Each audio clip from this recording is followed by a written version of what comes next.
आग लगाने वाली बहू। मीनू, अब आ भी जा, बारात निकलने को है। हाँ मम्मी जी, बस आ गई। वो कमरों में तारे लगा रही थी। आजकल चोरी का भी बहुत डर होता है मम्मी जी।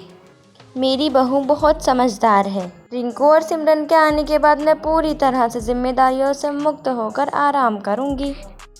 रिंकू और सिमरन की शादी एक साथ होती है और दोनों बहू बनकर पूनम के घर आ जाती हैं। घर आते ही रिंकू अपने रंग दिखाना शुरू कर देती है।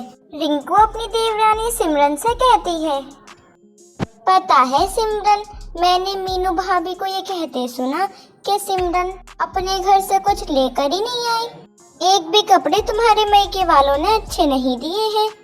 मुझे तो ये सुनकर बहुत बुरा लगा, लेकिन मैं कर भी क्या सकती हूँ। क्या ऐसा कहा बड़ी भाभी ने? उनकी इतनी हिम्मत मेरे मायके वालों के बारे में कहेंगी? मैं मुंह नोच लूंगी उनका।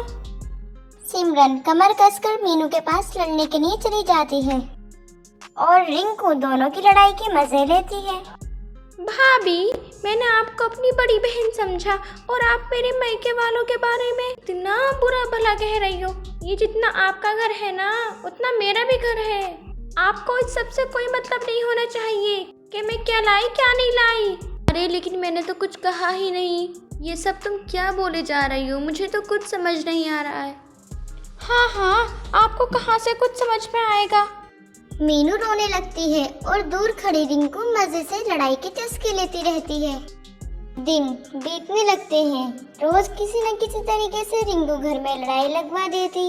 एक दिन रिंकू पूनम के पैर दबाते हुए कहती है, मम्मी जी, भगवान झूठ न बुलवाए, आप हमें सास नहीं माँ का प्यार देती हैं। मुझे तो आप मेरी माँ की तरह ही लगती हो। हाँ, तुम तीनों मेरे घर की रौनक हो।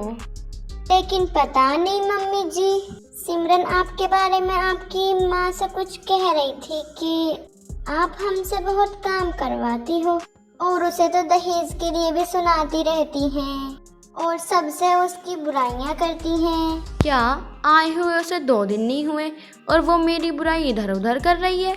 रुक, अभी उसे बताती हूँ। क्या बहू, आते ही रंग दिखाना शुरू कर दिया तुमने? ऐसा कौन सा काम करती हो तुम अलग से जो अपनी माँ से हमारी बुराइयां कर रही हो? मम्मी जी, मैंने तो कुछ कहा ही नहीं है किसी से। अब तक तो मैंने दहेज नहीं मांगा था, लेकिन अब तुम्हें बताती हूँ कि दहेज मांगना कैसा होता है। मम्मी जी, लेकिन मैंने कुछ कहा ही नहीं है।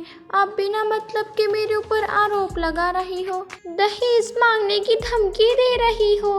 मांग कर दिखाइए, कहीं का नहीं छोड़ूंगी। हाँ, पूरे घर को जेल की हवा नहीं खिलाई ना तो कहना। हाँ मम्मी जी। दोनों में बहुत देर तक बहस चलती रहती है और रिंकू दूर खड़ी होकर लड़ाई के मजे लेती रहती है।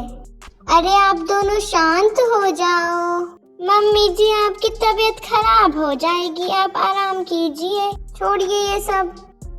अगले दिन मीनू मनोज के लिए चाय बनाती है और रिंकू देख लेती है। फिर मन ही मन सोचती है, इस घर में सबकी लाडली बनी रहना चाहती है ना मीनू। अब देखो ये रिंकू क्या करती है। मीनू चाय के साथ बिस्किट निकालने जैसे ही मुड़ती है, ऐसे ही रिंकू चाय में नमक मिला देती है।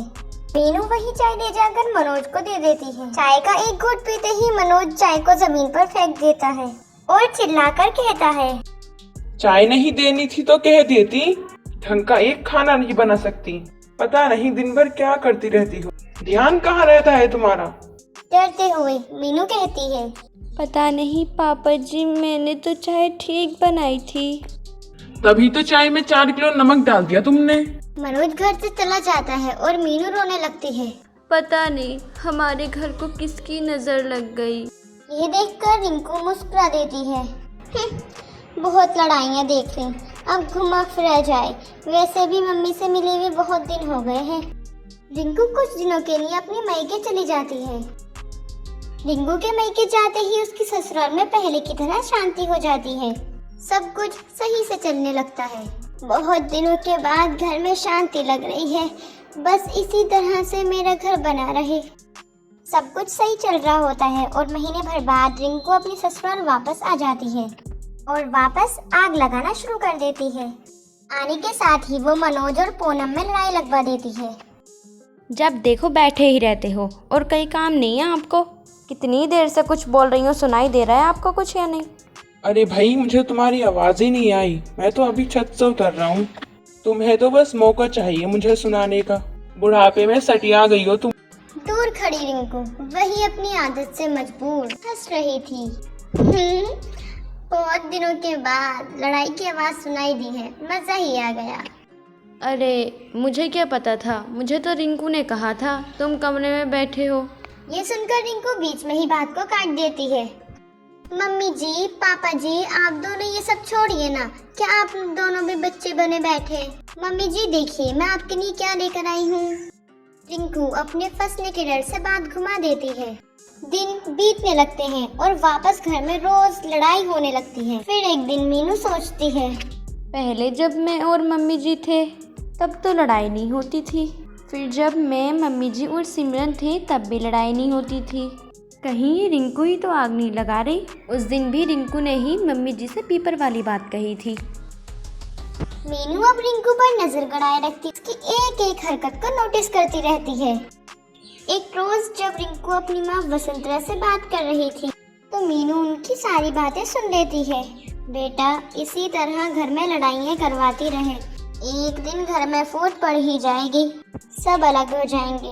फिर तुम अपने सास ससुर की लाडली बहू बनकर सारी प्रॉपर्टी अपने नाम करा लेना।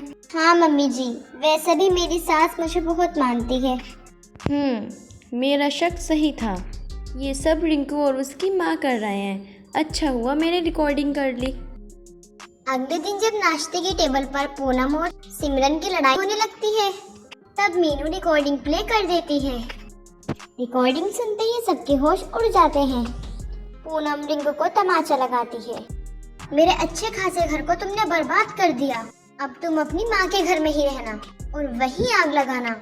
अपनी ही बेटी का घर तोड़ते हुए तुम्हारी माँ को शर्म नहीं आई? निकल जाओ मेरे घर से और मेरे बेटे की जिंदगी से। माफ कर दीजिए मुझे मम्मी जी। माफी देकर हम एक और गलती नहीं करेंगे। सिमरन और मीनू रिंकू का हाथ पकड़कर उसे घर से बाहर निकाल देती हैं।